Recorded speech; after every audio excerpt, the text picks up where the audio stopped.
सो hello दोस्तों, welcome back to my channel Gurpreet all in one. So आज की इस वीडियो में हम बात करने वाले हैं कि स्टॉक मार्केटिंग और क्रिप्टो करेंसी में क्या डिफरेंस होता है। यानी स्टॉक्स और क्रिप्टो में क्या क्या चीज़ें अलग होती हैं और वो कितने सिमिलर हैं और या कितने अलग है एक दूसरे से।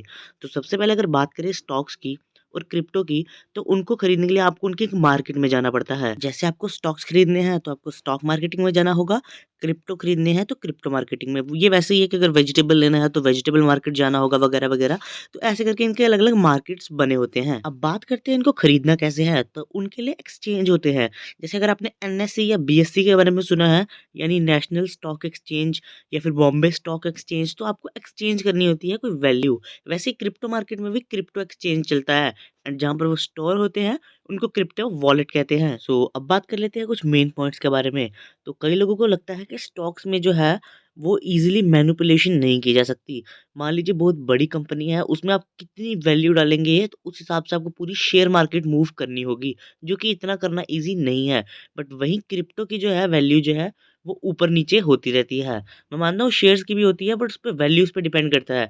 मान लीजिए कोई छोटी कंपनी है और जो बड़ा वैल्यू डालता है उसमें कोई, मान लीजिए जिनको बिग बुल्स कहते हैं ऐसे इसमें, मतलब मार्केट में, तो अगर बिग बुल कोई आता है एंड वो एक बहुत बड़ी वैल्यू जो है वो इन्वेस्ट करता है उस छोटी सी मार्केट में, तो उसके जो है स्टॉक्स को चेंज किया जा सकता है और पूरी शेयर मार्केट को बदला जा सकता है। बट जो क्रिप्टो करेंसी है या फिर क्रिप्टो है, उसमें इजीली जो मैनिपुलेशन हो जाती है। बात करें अब लॉन्ग टर्म और शॉर्ट टर्म की, तो स्टॉक्स जो है वो लॉन्ग टर्म के लिए बेटर है। ये मेरा ओपिनियन है, आप अपना ओपिनियन जो है कमेंट में लिख सकते हैं। स्टॉक्स जो है लॉन्ग टर्म के लिए इसलिए बेटर है, जैसे कि अभी मैंने बताया कि उसकी मार्केट जो है चेंज करना जो है मुश्किल है। अगर आप बड़ी कंपनीज में इन्वेस्ट करते हैं तो उनकी मार्केट तो चेंज की नहीं जा सकती। बट वहीं पे क्रिप्टो जो है, अगर आप उसमें शॉर्ट टर्म में इन्वेस्टमेंट करते हैं या ट्रेडिंग करके पैसे निकालते हैं तो वो ज़्यादा बेनिफिशियल रहेगा। बिकॉज अगर आप स्टॉक्स की बात करें तो आप उनका रिकॉर्ड देख के स्टॉक्स पे वैल्यू लगाते हैं, बट क्रिप्टो में आप रिकॉर्ड्स वगैरह ऐसा कुछ देख नहीं सकते। कई तो क्रिप्टो करेंसीज जो है वो नई बनी है, नए नए कॉइन्स निकले हैं अभी। जैसे अगर आप बड़े बड़े कॉइन्स में इन्वेस्ट करेंगे तो आप लॉन्ग टर्म का सोच सकते हैं। जैसे बड़े कॉइन में आ गया अपना बिटकॉइन, जो कि बहुत ज़्यादा फेमस है। आप उसमें इन्वेस्ट करें तो लॉन्ग टर्म का आप सोच सकते हैं। बट ऐसे अगर ऐसे छोटे-छोटे जो कॉइन्स आ रहे हैं यहाँ भी, उनमें शॉर्ट में निकालने की कोशिश करें तो वो ज़्यादा अच्छा रहेगा।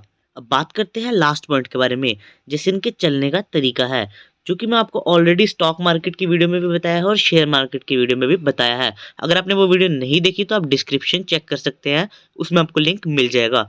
तो जैसा कि मैंने आपको बताया था कि स्टॉक मार्केट जो है उसमें आप शेयर्स वगैरह खरीदते हैं, या शेयर मार्केट कह सकते हैं आप उसे। तो उसमें आप शेयर्स वगैरह खरीदते हैं, यानी कंपनी की हिस्सेदारी ले रहे हैं आप उसमें। वहीं क्रिप्टो का जो है इस हिसाब से कंपैरिजन तो नहीं, बट क्रिप्टो एक वैल्यू है, जैसे गोल्ड की एक वैल्यू है, आप होल्ड करके रखते हैं गोल्ड को कि उसकी वैल्यू आगे बढ़ती है घटती, वो डिपेंड करती है।